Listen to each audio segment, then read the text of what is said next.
It appears that I have a fan, something I wasn't anticipating having at all. Granted, I mean, I guess at some point, somebody is going to like what you're doing, but a Reddit user has said that, I loved your voice so much that I listened to like two of those podcast things. And then later, going back to one of my posts, the anticipation of masturbation, said, it is now my ringtone for some reason. You are hypnotizing. And then also, don't look, I'm naked. I went back and I listened to those and I found them to be rather humorous actually.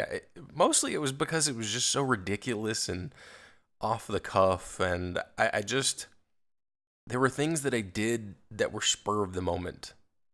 And like if I had been standing there just doing that in a room full of people, if I was just happened to be talking to people and I just did those things, it probably wouldn't be taken very well, I guess. I mean, it depends on how those people perceive me. Maybe that's one of the benefits of having a certain level of popularity and status is that the people who are around you at that point appreciate these qualities about you. You can't usually get that in close social circles. I know that back when I was in Texas, my friends didn't really seem to appreciate my sense of humor and just the things that I would say. Or they did, and I wasn't able to appreciate their responses. Because at the time, I was definitely, not. The best way to put it would be is I wasn't in my right mind. Because, when I was 13, I can remember pretty clearly, or maybe I was 12. I think I was 12. It was when I was in seventh grade, and we had a social in the cafeteria of my middle school. And I went up there and I confessed my love for this girl. Now, I'll be honest, I never met her, never talked to her. I had no reason to be in love with this female. But I still had this infatuation, which was a big problem for me actually when I was younger. Having these personality quirks, I guess you could say, having the semblance of expectation of another person. And I have no idea why I could probably go into that a little later, but for the purpose of the story, I'll continue with it. The thing is that Kiss FM, the local radio station, which is now, I believe, nationwide? Could be wrong. It's been a while since I've even talked about them. But at the time, they were local, and they were hosting the social. So anything that you said on mic, minus a delay, was broadcast. So, and I was fully aware of this. I knew about this. I mean, this was a point in my life where I would try to get on the radio to say stuff. And I've been doing it for years. Back in high school, when I was doing this attempt to get on the radio thing, one of the sort of key moments that I can recall is when I was listening to this sort of contest that they had set up. And what you had to do was you basically, I think it was like 10 songs that they played. And then you had to call back in and accurately tell them the name of the songs and the artists in the order that they played. And apparently I was the first person to do this successfully because I won. Now, the funny thing is, later on, I was having a hard time getting my CDs because, come to find out later, I actually had to go downtown to get my CDs. I thought they were going to mail them. Now, granted, looking back on it, how would they have mailed them to me? Because they never got my mailing information. But I didn't know. I mean, I was a kid. I didn't know what the hell the deal was. And, kind of going through all of this and confessing this love and, being with my friends and not having this sense of acceptance.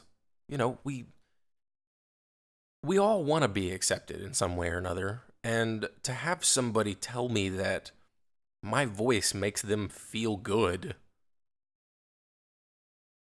that's amazing to me. I loved your voice so much. That's an amazing thing. That's an amazing thing for somebody to tell me. It, somebody else said something as well. Hang on a minute. I responded to him. I was like, well, I think there's nothing wrong with your voice. It is actually quite nice to listen to. Nobody, who says this? And I'm not being like, I'm not obviously angry at this, of course, because this is amazing to me. It reminds me of about a year ago when I was homeless and I was hanging out at this coffee shop downtown, and I did what I could to avoid looking homeless and appearing in any way, acting, etc. I never begged for money, stuff like that. And one of the girls that worked at this coffee shop, her sister was there, and she kept looking at me for whatever reason. And later in the evening, she finally tells me, "You have really pretty eyes." And I thought, you've just shattered my world. Because for all of my life, as long as I can remember, I have always felt that my eyes have been this weird, creepy, almost angry color. Because they're blue, but they have like a little gray in them. So they're like a pale blue. And that made me feel so amazing. Now, granted, this girl was like 14 and, didn't look 14. And, I'm an insecure 33-year-old man, and at the time 32, but, it's kind of that whole making an old guy feel young again kind of thing. And it's amazing to feel that, to have somebody. It's one thing for somebody to compliment you because it sounds like they're trying to make you feel good. It's another thing entirely when it sounds genuine. And these comments, these 3 comments, the eyes comment and these 2 about my voice, I wasn't fishing for compliments. I wasn't trying to make myself out to be somebody so that somebody could make me feel better. I was just like, hey, I tried to do this voice thing. I don't feel like I can do it because I just don't have the voice for it. And people, turned it around and turned it into something entirely different. And I'm like, this is amazing. I never thought anybody would ever think like this of me. And it's because of stuff like this that I want to create more content. Obviously, yes, the ego thing is definitely a thing, and everybody wants their ego to be fed, but at the same time it's like, look, if that's something that you like, well, why not? And I can make it, why not make more of it? Yeah, isn't that the whole point of making things for people? It's not for you, it's for them. Of course, as Joey Tribbiani has so famously said, there is no selfless good deed. You will always get some reward out of whatever it is that you do. But I would hope that I would be able to continue doing this. And this is one of the things that I wanted to do. I don't know if it's sort of a serendipity or if it's just been kind of my behavior, but performance, it seems, is kind of the direction that I'm going. Going back to my story about confessing my love for this girl, I knew it was on the radio. And I tried so many times to get on the radio for various reasons. That could have just been that not being in my right mind, dealing with depression from this event. Oh, going back to the event as well with the confessing my love. After I did that, I got teased and people started, we had this, it was sort of Christmas time, I think. But for whatever reason, we had a bunch of Christmas lights strung up that had jalapenos covering them. The little plastic light covers. Later that, I was wearing something along the lines of a hoodie at the time, which is funny. And people had apparently put these things in the back of my hoodie. So when I had finally put it up, they just kind of dumped in my face. But I didn't do it at the school. I did it outside of the school when I was crying. Because, I was always bullied as a kid. I've always felt that my parents were my bullies. Well, I don't always. I realized that some years ago because that was where it was at. It was at home. At school it happened, of course, but there was no respite. There was no sanctuary in my life. And it almost feels like that's what I'm trying to avoid now, because I want to constantly travel and I don't want to feel that semblance of just being in a place, despite the fact that Peter Gibbons from Office Space, the main character, he's pretty much my spirit animal. If I had $1 million, like I said the other day, I'd pretty much do nothing. So I don't know, conflict, I suppose.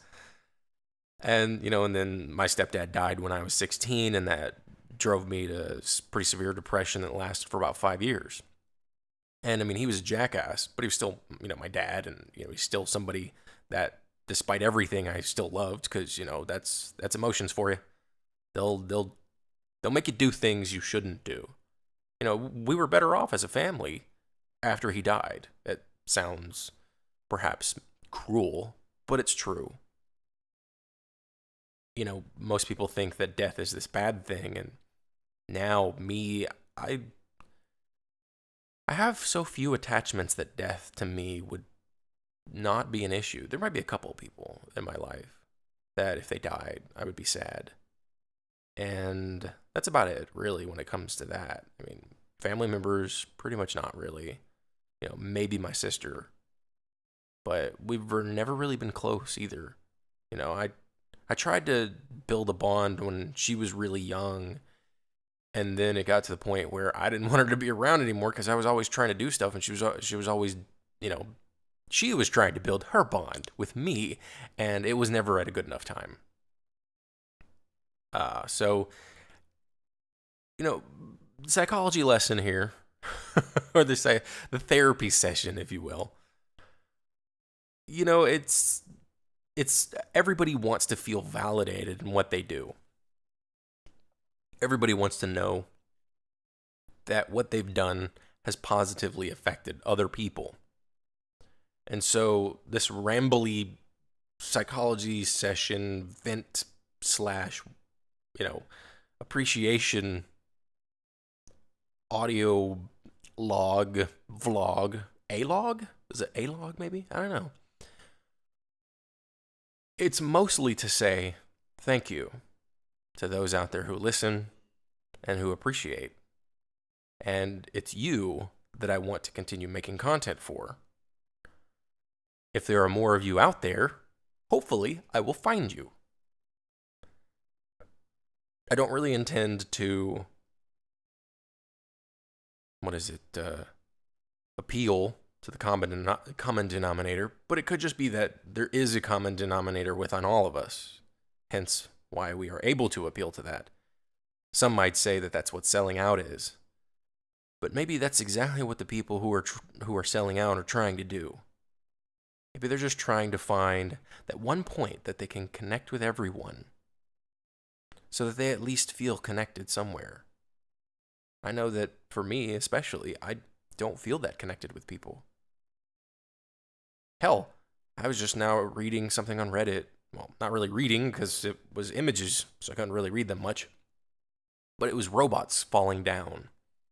And I actually felt sad. It's weird whenever I see those Boston Dynamic videos of robots getting kicked around or falling over. I actually feel a bit of empathy towards those robots. I don't know what that says about me. Maybe it's just because I've never really been able to make a reasonable connection with human. Whereas with a computer, mostly the robots in my life, I've been able to find appreciation because they can do everything I want to do, I've never been like one of my friends who would like pet it and call it names and be like, it's okay. It's less personal that way. And I've never really felt that kind of personal connection, except for maybe with my cats back when I was younger, which is funny because I remember when my parents used to argue about which cat was theirs, because we had two. And my mom would always argue that the cat she brought home was her cat, and the cat that my dad brought home was his cat. And, the first one, the one that she brought home, his name was Spot. He was an entirely white cat, except he had a little spot on his forehead. But that went away after like a month or something. So we had a cat named Spot who was solid white. The irony, I think, was totally lost on my young mind, but now I just absolutely love that fact. And then we had another cat. She was a Siamese striped mix, and we called her Sammy.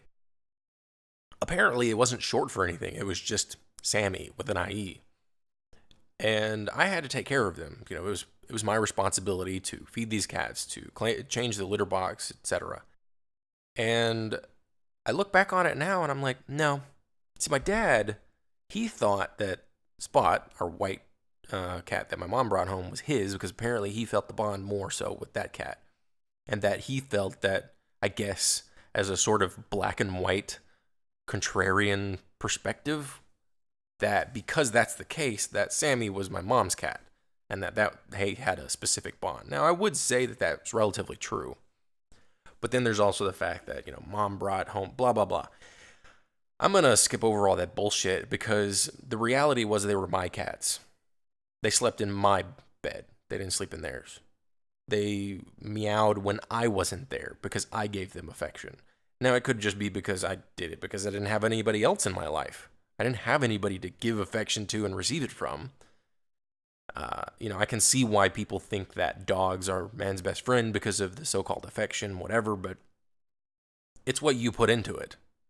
That's what pets are. They are their owners, especially dogs. I mean, cats, maybe not so much. They do emulate some of the behaviors, I would assume, but dogs, if you have a shitty dog and your dog is an asshole, that's because you're an asshole. Plain and simple. Cats, I don't know. Cats are kind of their own personal thing, but I'm kind of a dog myself. Like, I'm a dog people, if you will, instead of a dog person, because I'm a cat person. I like cats.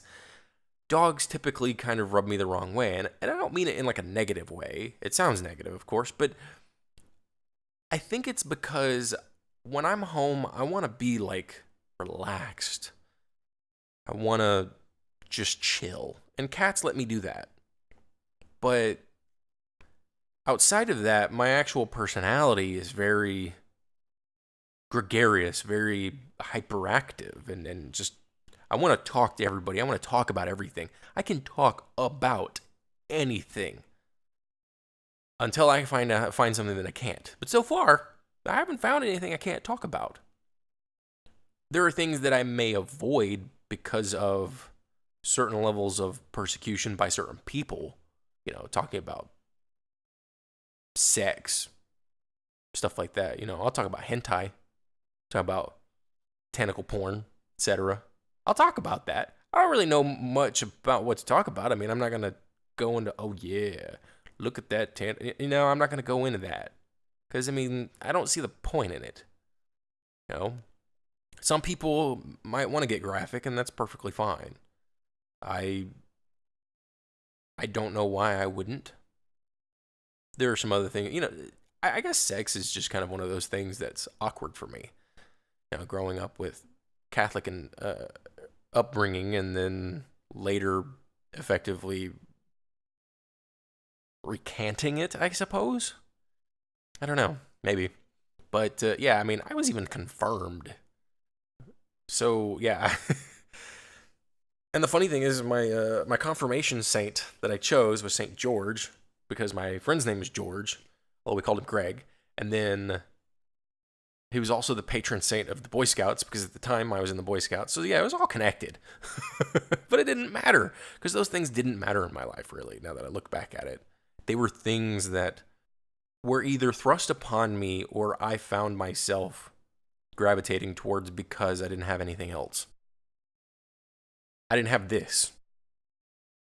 Granted, at the time, I wouldn't have even been able to have this. So it's nice that finally I'm able to have a computer and talk on it and sit here and look at the waveforms as they grow and shrink. Yeah, childhood was a fucked up place. That's all there is to it. High school sucked. Fuck that whole... Anybody who tells you that high school is the best years of your life, that's because they're reliving that. That was the best time in their life. And everything else from then on out has sucked. They probably have kids. They probably have a job they hate. Now, this isn't necessarily a judgment of everybody else per se. It's of these people who have this mentality. And I think it's unhealthy because it doesn't say that they're going to grow. They're not trying to grow out of whatever. Me, at the very least, to hype myself up, I am trying to grow. And when I have people who tell me these things, it makes me want to grow even more.